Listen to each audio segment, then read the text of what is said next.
Hello, good morning, and welcome to Kunsang Pile Chilling. We're always happy to have you join us for a teaching by Jetsunma Ahkon Lhamo, and this is no exception. Today is part 4 of the 4-part series on Develop the Mind of the Dakini. So this is, if you haven't seen any of the other parts, you can find them on YouTube, on our channel, and this is part 4. So hope you enjoy it.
So when we think of the activity that is the Dakini, we think of the activity of liberation.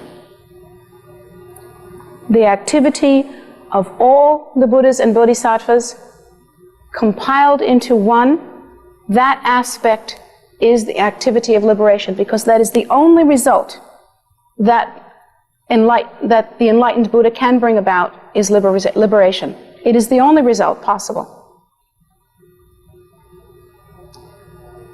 Nothing but liberation can come from that.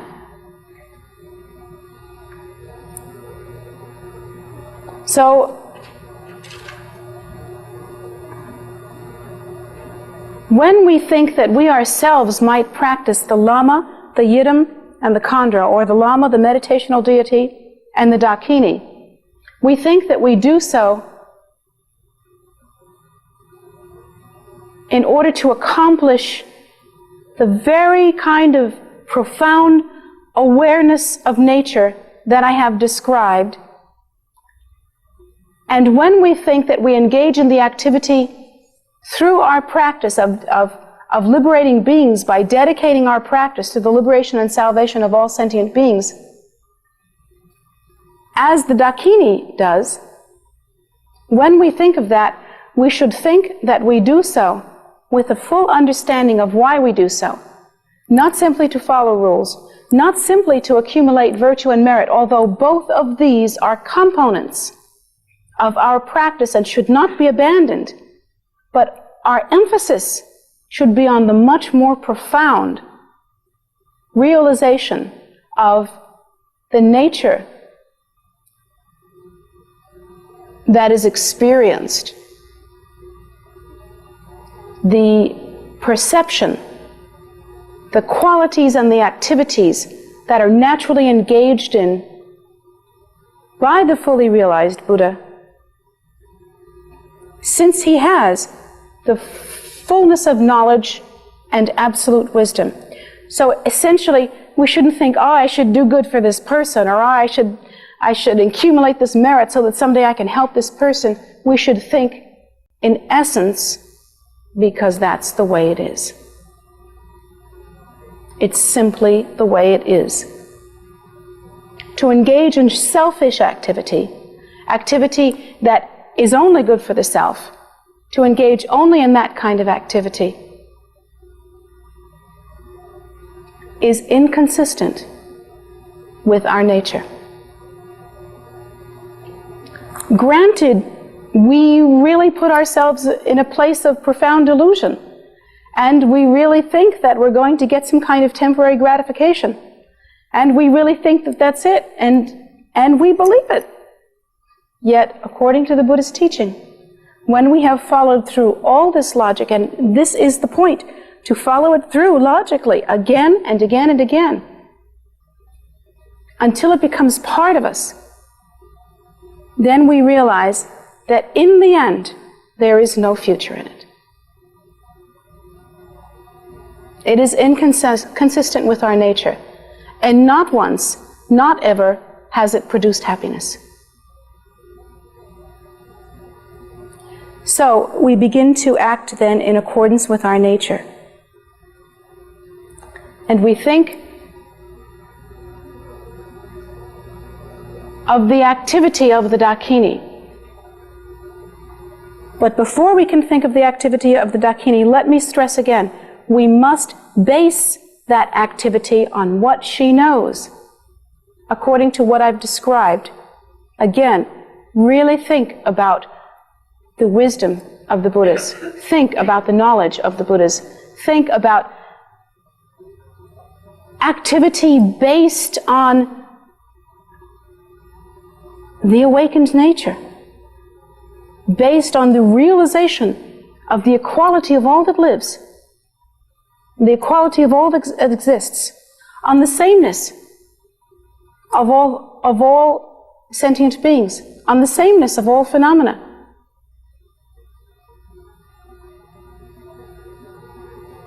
We must very carefully acclimate our minds to that kind of thinking. It's not something that we can do in a week. When I practiced in this way, I did so for, I'm embarrassed to tell you how long. Really, before I even got down to the generosity part. I did this for 6 to 8 hours a day for over a year, following everything through, thinking of where this wisdom comes from, just getting the basics. You should not be ashamed to do this. In fact, I feel that if you don't do this properly, you will not get the full benefit.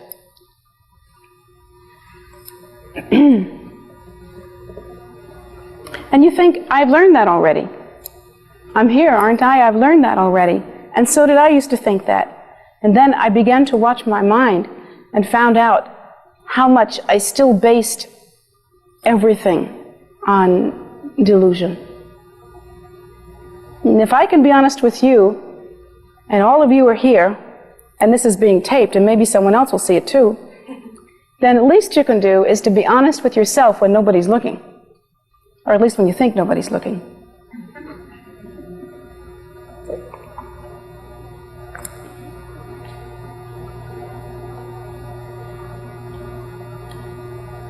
So now we have come to the conclusion that there is no future in this activity based on selfishness. That there is no future in any of the processes that come from the underlying belief in self-nature as being inherently real. And we come to a point where we examine to the best of our ability, and that ability is different in all of us, what the Buddha must understand. What is this knowledge and wisdom that the Buddha has? A lot of it we can get just from the Buddha's teachings. The teachings on equality. The teachings on the sameness of all phenomena, the suchness that is the nature. The teachings that we receive that tell us, even though we can't see them, that there are Buddhas and Bodhisattvas without number in every single molecule. These teachings we try to glean as much as we can, so that based on that kind of wisdom, we can naturally engage in this very profound activity of supreme generosity. At that point, and only at that point, when we engage supreme generosity, it will not be superficial, it will not be temporary, and it will never revert back to selfish behavior. It will be as natural as night following day and day following night. And it will tend to continue itself and to grow. And now for the practice of supreme generosity. So now we've thought about all these heady philosophical things, thrown a lot of concepts around. This is pretty amazing stuff. We can sit around and we can rock and roll in our heads for a long time here, playing with these different concepts and really getting excited about them. But when it comes down to supreme generosity, when it comes down to the actual leap that one takes, it doesn't happen in the head at all.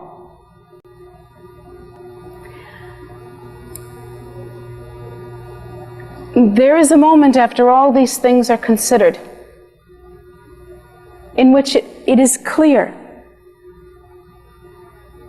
that this thing that I call me is an artificial construction, and from that we can suppose that this nature is sameness. That the nature is that is seems to be me right now is the nature that is you also, and that there is no separation. We can assume that whatever this is, and we can't understand it, this suchness can't be sliced up and divvied out. It is simply what it is. And I remember in my baby steps of trying to grapple with that, I thought, whatever that is has also come as him and her and this and that. And it is the same.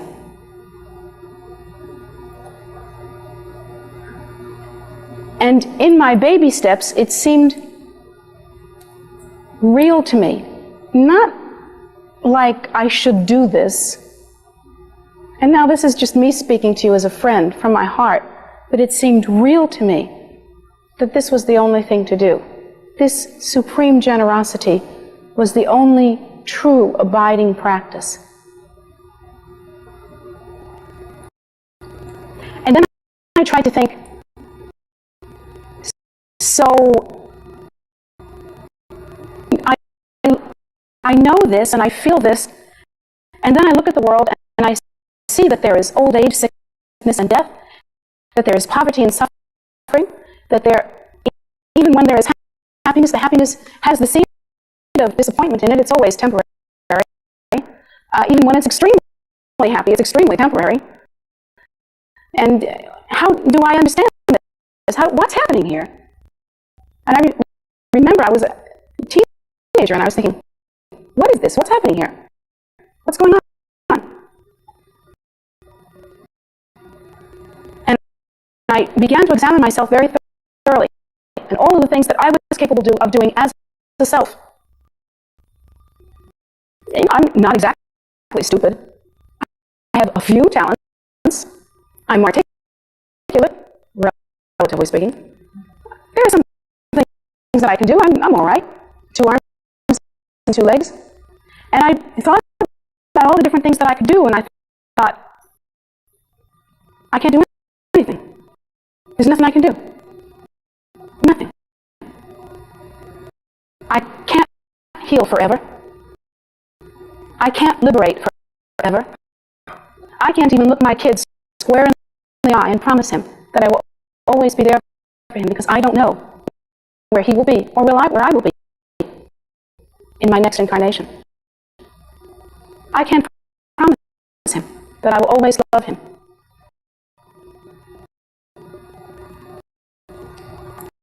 Even if I learn to heal and learn it very well, I can't really heal. And I began to realize the impotence of samsara. It's a very important realization to have. Because from the ashes of that realization, which is a very hard one to have, can come a love that is greater than anything we have ever known.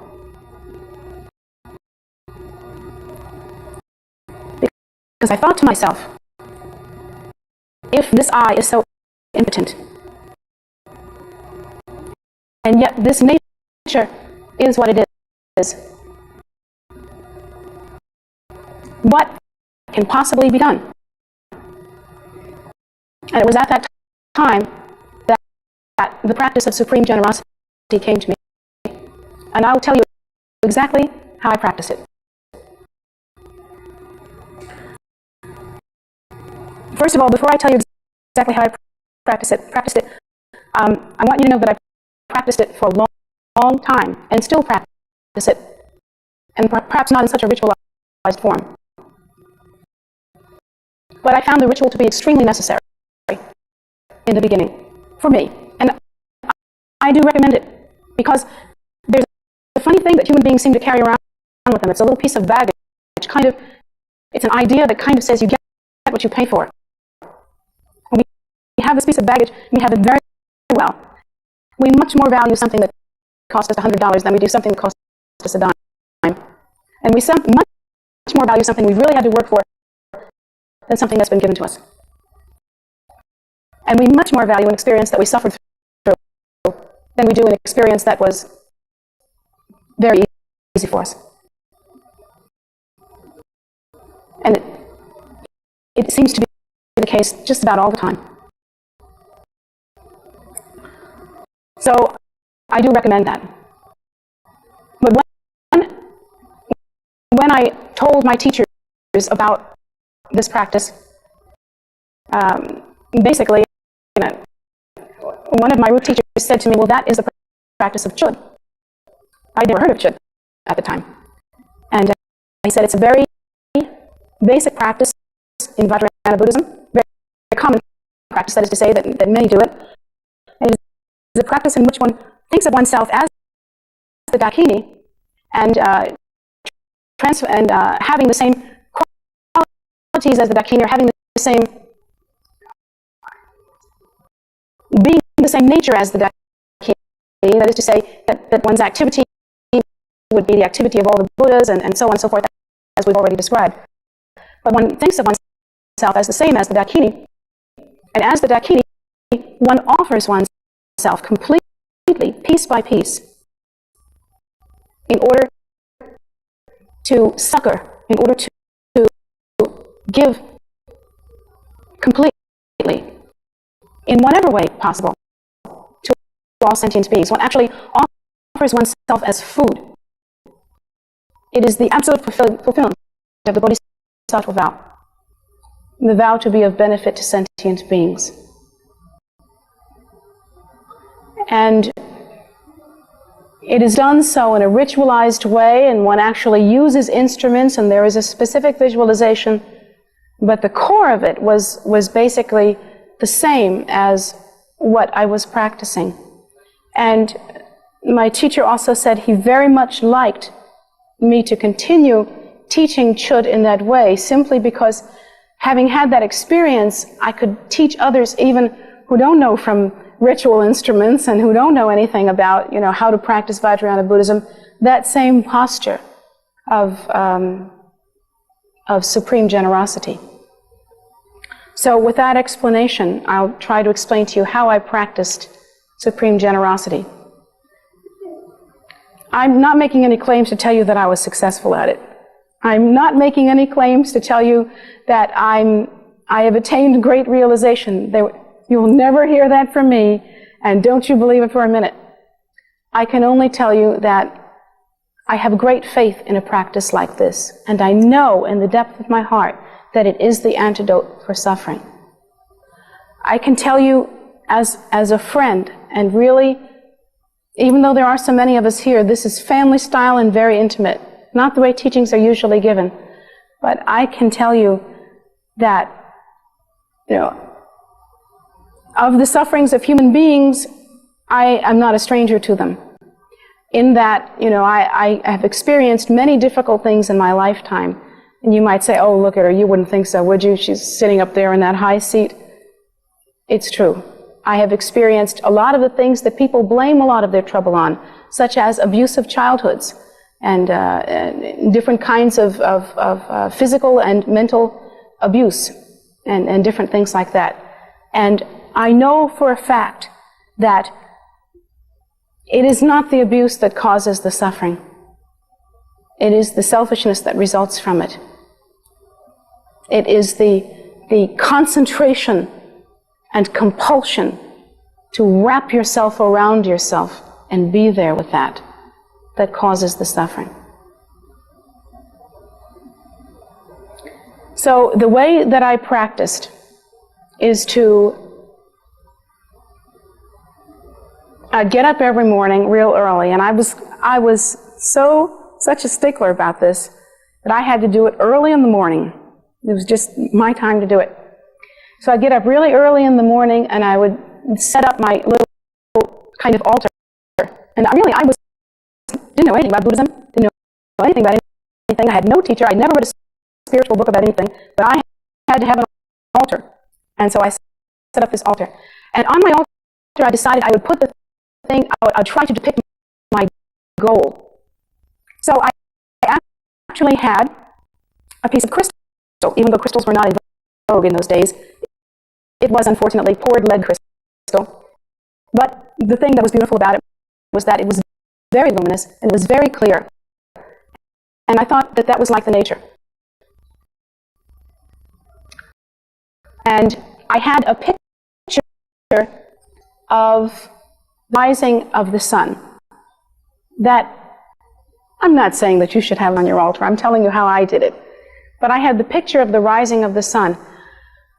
And the rising of the sun meant to me liberation. It meant to me enlightenment. I saw it as the cessation of suffering, the moving to the other shore. Now I would put a picture of a Buddha, because the Buddha is, to me, enlightenment. A Buddha is that which has gone beyond. And so awakening to Buddhahood is that for me. But in the beginning, that's what I did, and that's what it meant to me. I put many offerings. I lived on a farm, so I had lots of flowers in season. If not, I had berries and stuff like that, little holly and stuff like that. But I always had some kind of flower or plant. I always had some food as an offering, sometimes very much food. It's usually something that I had made. And let's see what else. I would have, I had food and drink, and I had some different colored pebbles, different rocks. Now I can't remember, but I think I remember there being different colored things, just interestingly colored things that I'd collected, like a bit of cloth or, some interesting piece of wood or something that had an interesting color. But to me, they were the essence of everything. And I was just making these offerings. So I constructed my altar, and I would construct it new and fresh every day. And then I would lie down. For some reason, I would lie down, because at that time I felt that I could concentrate much better.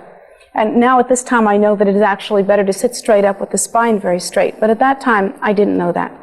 So I would lie down, and I would quickly go through the process that I had previously outlined. There's no future in this process.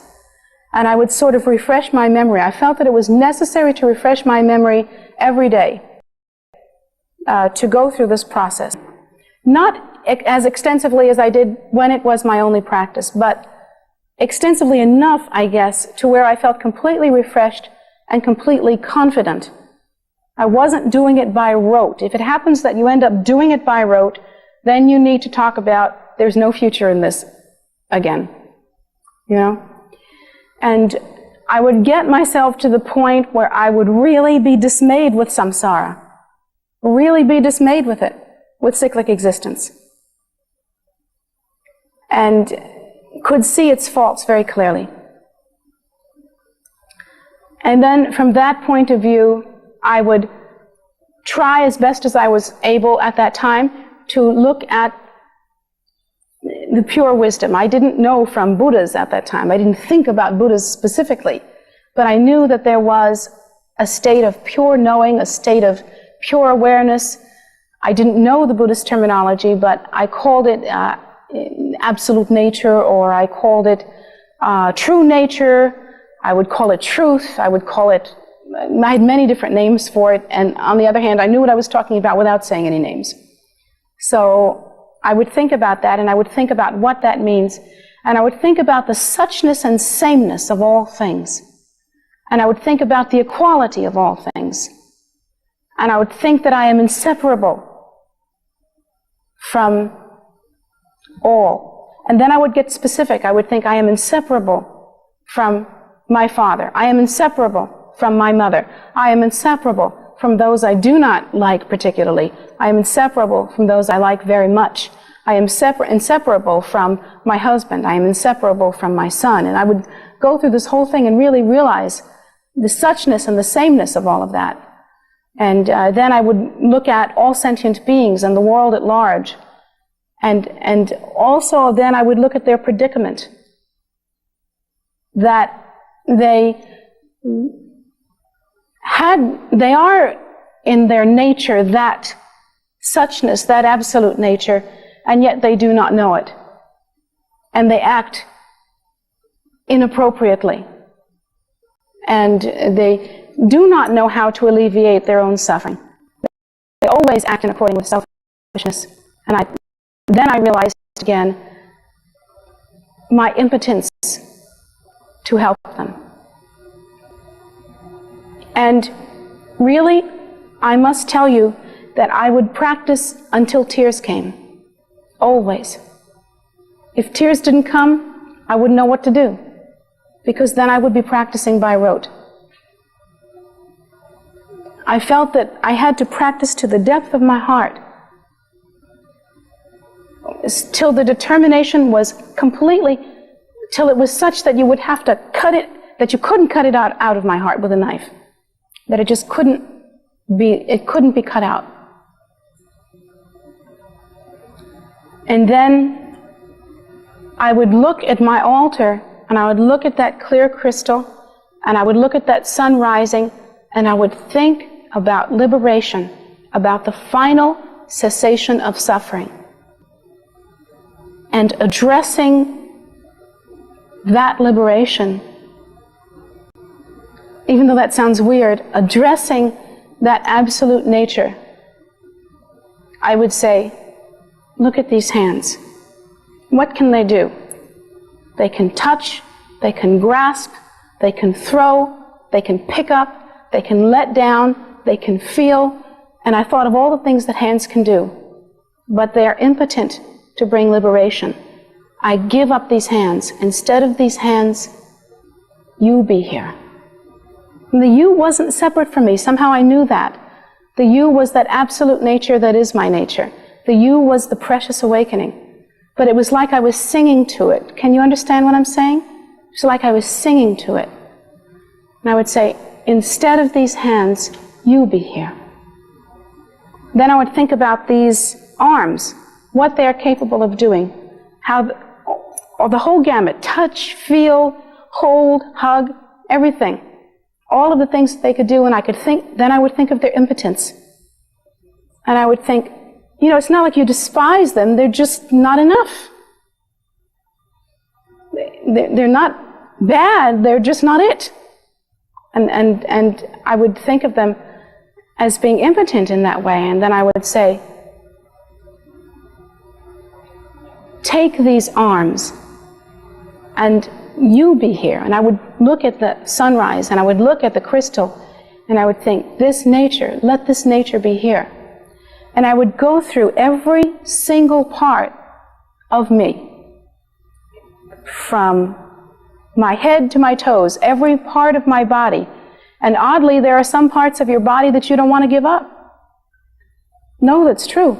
You find out that, for instance, you're going to find interesting things about yourself, that your very identity might be wrapped up with maybe your gender. that you really can't give it up. It's like you say, yes, take it, but I like being a woman. You know, kind of like that. It's like you give it up, but you hold back at the same time. That's why you have to practice that practice more than once. It's not enough to say it. You have to do it every day. Take this thing. It's impotent as it is. Let me be of benefit to sentient beings. You be here, because speaking to the Absolute, I would say, I would know that only liberation is the cessation of suffering. Let liberation be here instead, or the cause of liberation. And the cause of liberation then must be understood as the Buddha nature. So in essence what you're saying is, take this self and let that nature be here. That nature which is the cessation of suffering.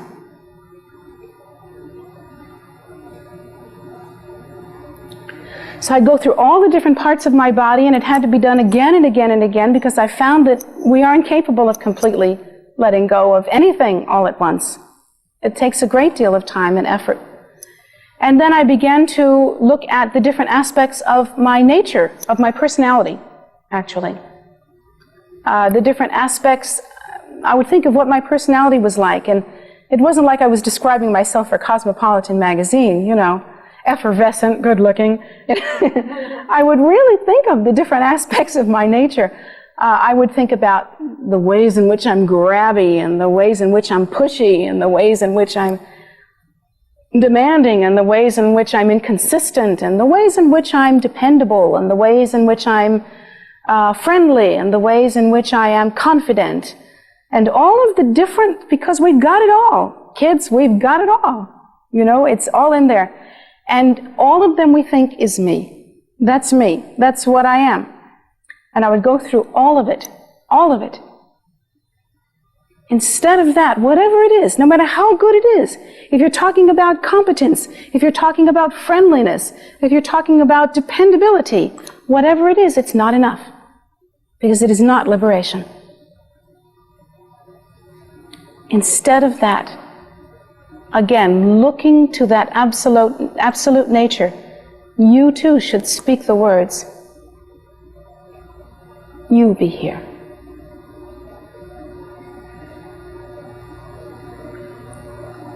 So I would practice in that way for hours every day, and I would be most certain that I meant this from the depth of my heart. Of all the practices that I have ever done, and in some ways it's the simplest. I mean, I've just explained it to you, the whole thing. In some ways it was absolutely the simplest. Now you have to learn mantras, and you have to learn visualizations, and not only do you get to visualize one deity, but you have to visualize the entire mandala of the deity, and all the different colors and shapes and forms and sounds, and it gets real complicated. And year before last I completed 100,000 prostrations. That was complicated. That was hard. And, you know, the different things that we do, and I'm not the only one, we've all done this, those that have been practicing here for some time. Very complicated. We think, gee, what a simple practice compared to these complicated practices. But I must tell you that I was a hard mistress on myself in those days, because I was the author of the practice, it seemed to me, and I was responsible for it, and there was no one grading me on it. There was no teacher instructing me on it. It was just me.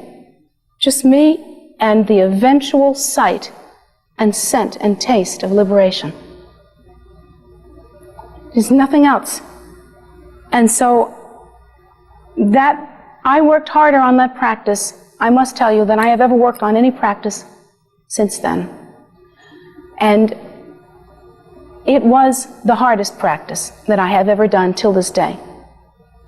Even harder than all of the physical contortions that we go through, and mental visualizations, and complicated mantras, and amazing prayers that we have to say. That was by far the most difficult practice I have ever done. It is also by far the most nourishing, the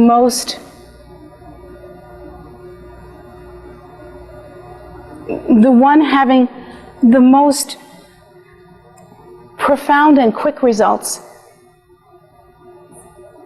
The one having the most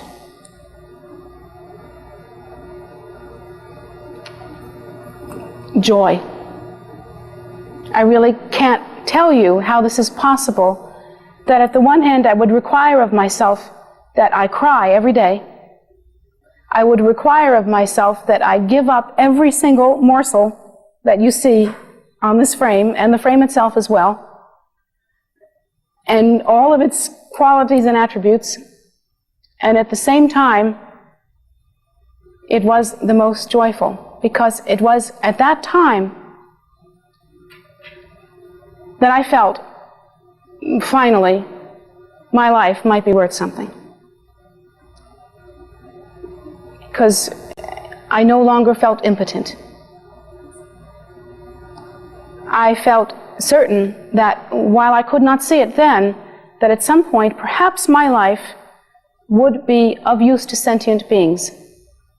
And I used to make the prayer, if sentient beings are hungry, let me be the instrument by which they are fed. If sentient beings are tired, let me be the instrument by which they are rested. If sentient beings are needful, let me be the instrument by which this need is satisfied. If sentient beings are lonely, let me be a friend to them. If sentient beings are comfortless, let me be a mother to them. And I would make prayers like that. And I knew that the only way that those prayers could be fulfilled is through the blessing and truth of liberation. And I feel that at that time, the entire structure and format of my heart and my mind and my life changed completely. It seemed like there was a point at which there was no going back. There was a point at which life could not have reverted into ordinary mode. You know, how we make so much practice in our meditation and we make commitments and we're going to get holy now, by golly, and we really get into it and suddenly we're back in ordinary land. And it's very hard to get back to that place. And I feel that it is that practice which ensures that will never happen to you. In essence, what is being practiced there is that one's life becomes only this, a vehicle by which suffering of all kinds will be finished.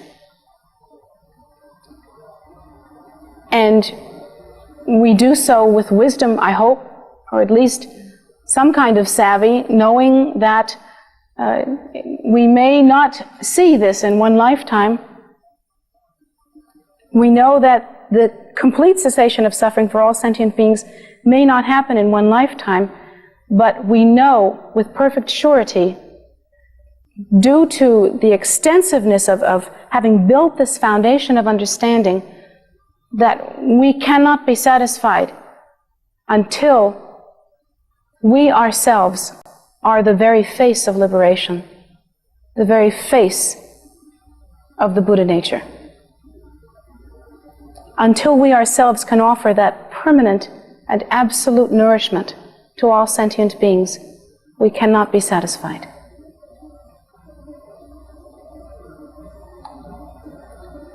So we think that from this moment on, not only in this lifetime, but in all subsequent lifetimes, in every moment yet to come, wherever and however that moment might be, taking no thought for one's own self, taking no part in the deluded process of self-absorption, may we be what is necessary in order to benefit sentient beings. Accordingly, whatever effort is required, may we, by the very grace of that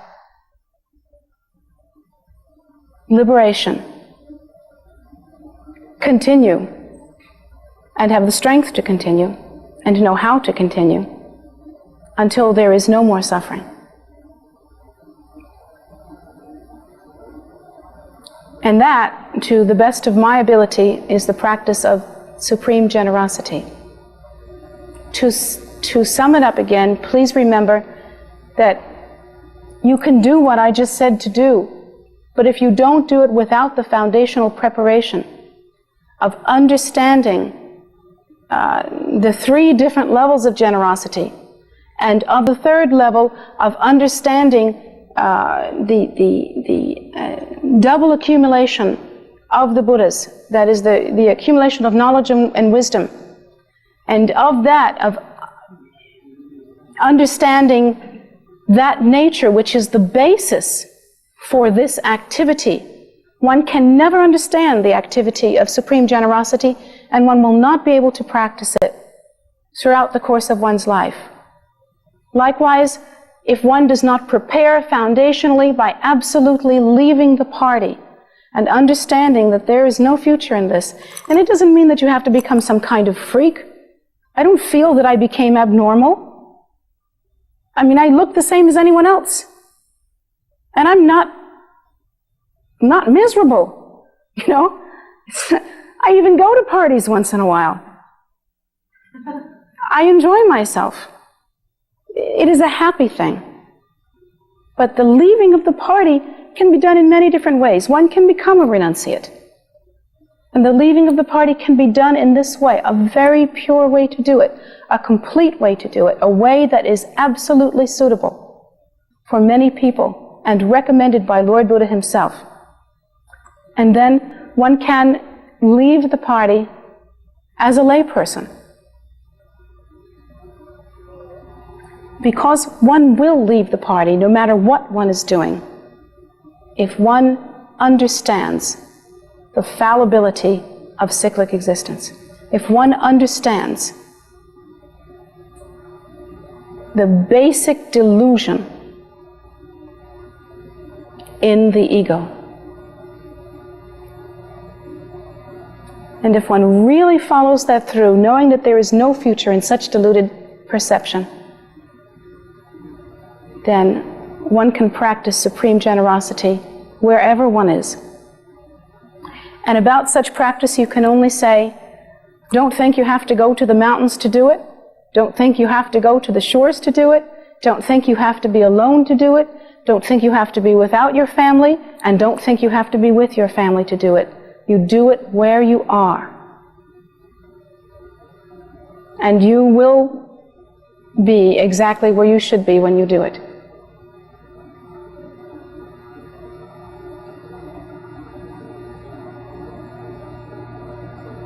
So, if you prepare completely and do not cheat yourself out of the necessary preparation, do not get ahead of yourself, I know certainly that this practice will be most successful to you. And you should always make such prayers as I have indicated, so prayers of supreme generosity, that you will be of ultimate benefit to sentient beings. You should do that every day. And if you can begin to practice this within a very short time, you will be utterly convinced of its value. I can only tell you that with certainty because of my own experience and because I have seen others practice it, and it has been of benefit to them when they have practiced it as I have instructed.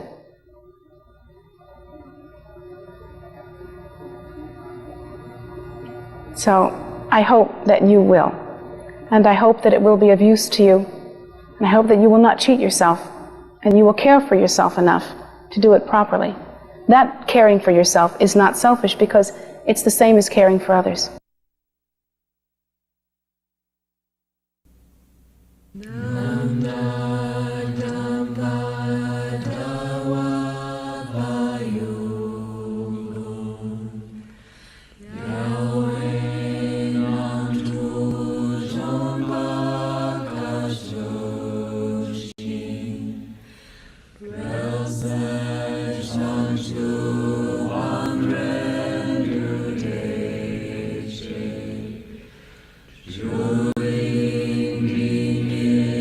Siddhartha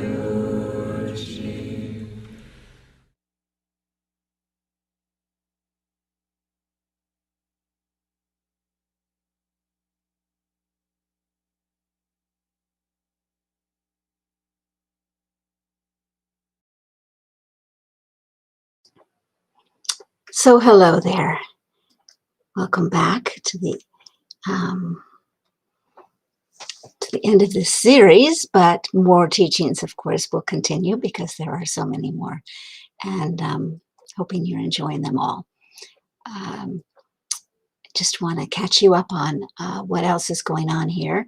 Probably the biggest announcement is that we are open on the weekends now from limited time, but 11 a.m. to 4 p.m., Saturdays and Sundays.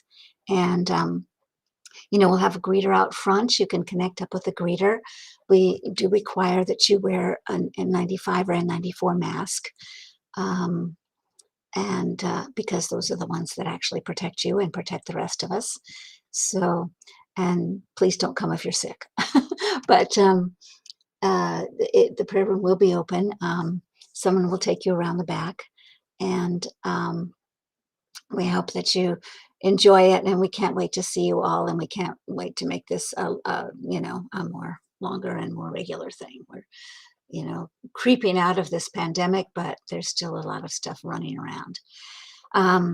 In any case, we will be so happy to see you, and that would be great. Maybe today isn't the perfect day because it's raining, but hey, come if you wish. Happy to see you. Meanwhile, we do offer these teachings online Wednesday evenings at 7:30 p.m. and Sundays at 11. This coming Wednesday, we will start up with single teachings or a new series. We'll see what happens. On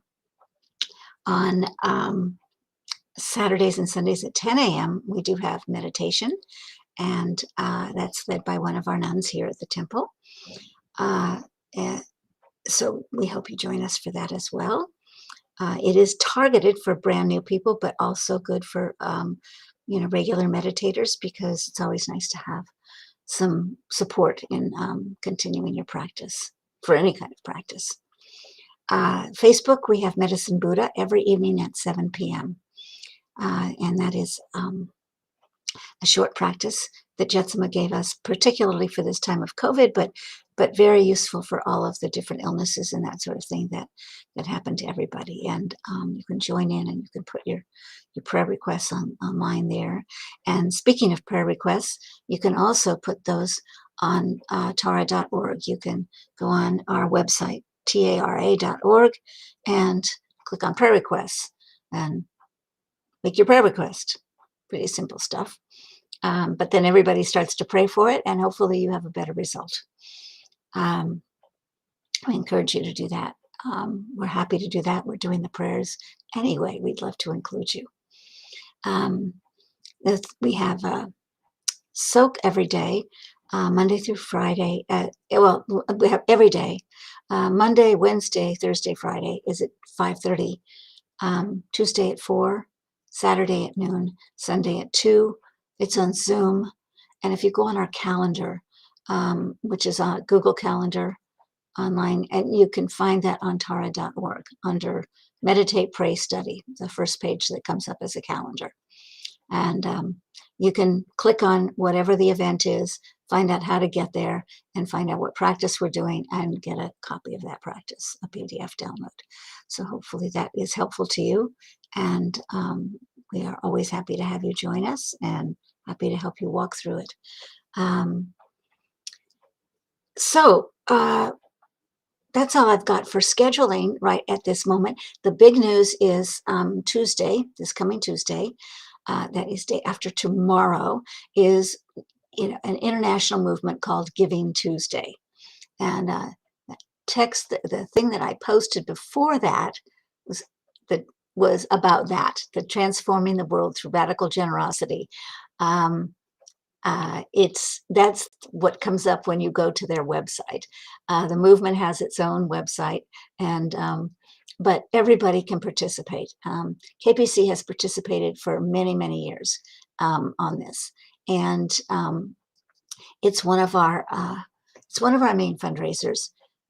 Each year, we have two big ones usually each year, but right now we're in the middle of an end of year fundraiser, and this will be part of that. But where they are advertising this is one day a year, but hoping you do it a whole lot more. KPC actually participates in radical generosity all the time. And if you go on tara.org and you click on end of year fundraiser, which is kind of a rolling click button that goes through there, you'll end up on a page where you can see a lot of the various things. We're posting a lot of different things in that section of the blog. We've got a section for that end of year fundraiser. And you can just see so many of the different activities, and from giving food to people to supporting a Sikh group in Ukraine that's on the ground giving out food, giving out clothing, whatever they can get their hands on. They're mostly into food. If you've ever lived near the Sikhs, we used to have a restaurant across the street where I lived, downtown DC, and they always had a day every week where they would give free food to anybody who was hungry. Their generosity is extraordinary, and so we work with them and support them. There's a lot of things that we are doing daily, from gathering food and clothing and giving it to other places that have better distribution systems than we do. So we partner up with the folks who are distributing it on the ground. So everyone gets the merit and things are distributed to those in need. So if you're inclined to support us, we would be ever so grateful. Go on tara.org, see some of the activities. If you want to support us, please click on that button and do so, because we sure could use it. It's the end of the year, and we want to do a whole lot more to give things away. So please help us and help yourselves, because the merit goes everywhere. Anyway, we love you all. We'll see you next time. Thanks for joining us.